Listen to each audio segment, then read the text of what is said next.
Oi, tudo bom? Meu nome é Vanessa de Lego, eu sou demógrafa e trabalho atualmente no Instituto de Demografia de Viena, na Áustria.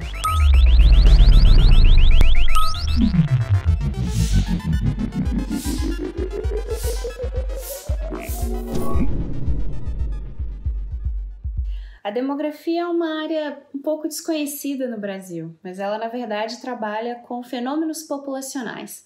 Então, o objetivo da demografia é tentar medir aspectos de fenômenos sociais.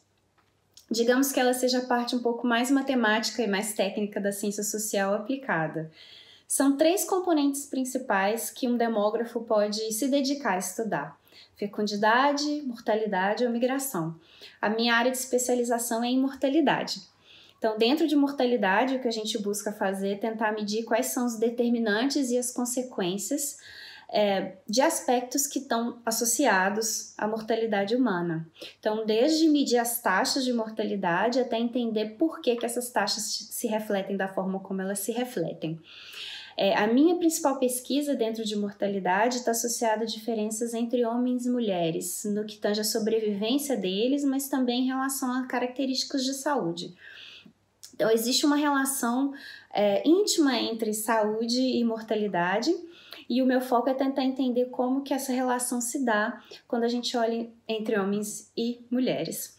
Existe uma coisa bem interessante dentro dessa área que é chamada de paradoxo de gênero. É o aspecto de por que as mulheres vivem mais do que os homens, no entanto, elas esperam viver esses anos com mais doenças do que homens.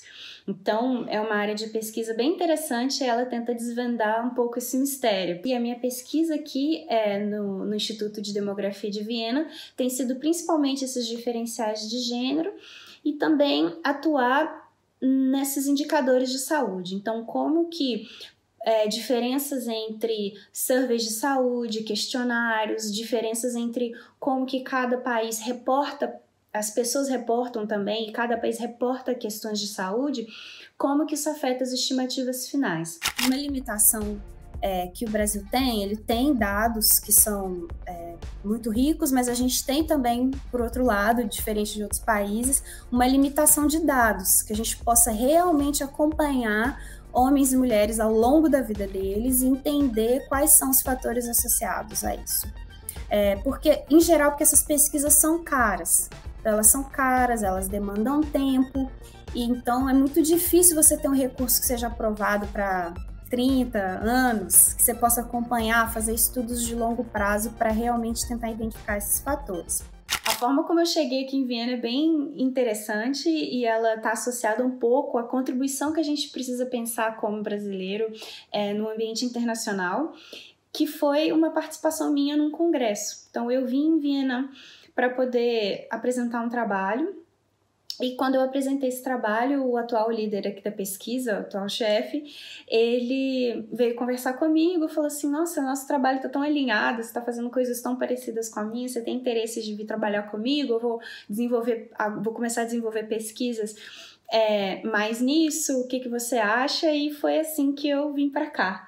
Então, eu acho que isso é uma coisa bem interessante porque fala um pouco do potencial que o pesquisador brasileiro tem, mas que às vezes a gente acha que não tem, a gente às vezes acha que não está competitivo no mercado internacional, digamos assim. Aqui você tem um pouco mais de acesso a recursos, você tem a pesquisa é uma parte central da política, então é entendido que a pesquisa é muito importante, muito relevante para a sociedade, então isso valoriza o seu trabalho e com isso a gente também consegue levantar mais consciência para as coisas que estão acontecendo no Brasil. Então, curiosamente, estando fora, eu sinto que às vezes eu posso contribuir até muito mais. Eu vejo que a formação dos meus colegas aqui na Europa, ela é uma formação muito voltada à acurácia da medida, ou seja, você ter a medida mais certa possível.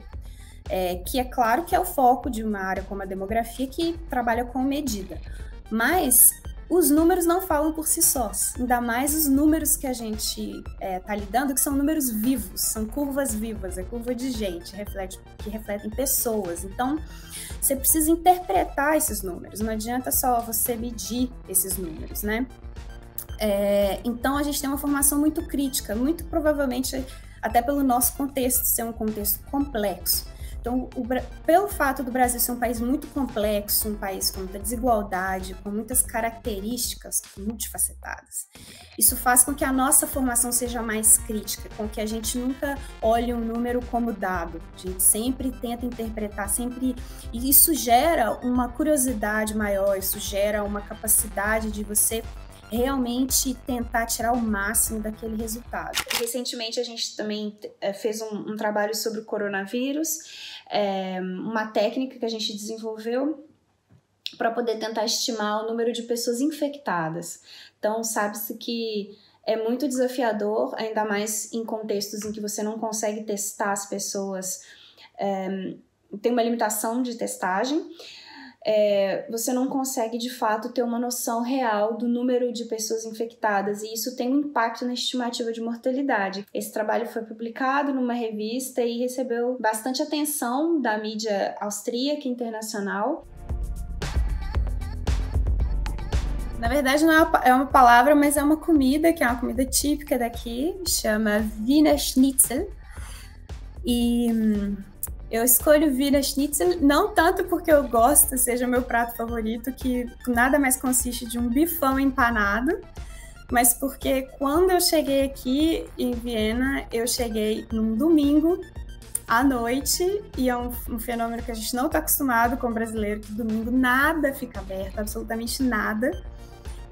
Foi em janeiro, dia 27 de janeiro, estava frio, estava nevando, eu estava com o pé quebrado, então, e eu cheguei, o único lugar aberto que tinha para comer, que estava perto do lugar onde eu estava chegando, estava escrito que tinha para comer, era o Wiener Schnitzel.